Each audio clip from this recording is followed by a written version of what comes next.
गुस्सा करती है। हाई फेंक दाना लोढ़ा गुस्सा कम कर थोड़ा चूड़ी फूट जाई रंग छूट जाए तमन्ना रूठ जाए तोहरा राजा जी के दिलावा टूट जाई तोहरा राजा जी के दिलावा टूट जाए तोहरा पिया जी के दिलावा टूट जाई तोहरा राजा जी के दिलावा टूट जाए हमारा बाबू नहीं बाबू नहीं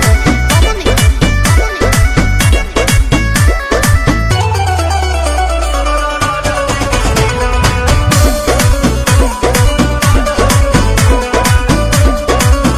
खिसियालू कहे रिसियालू कहे गरम आलू तो फेंक देलू आलू कहे दारू चालू तब बोलो ना जानू कहे हमसे भइल बाटे भाजी धोखा एही आलू के मिस देब चोखा झाई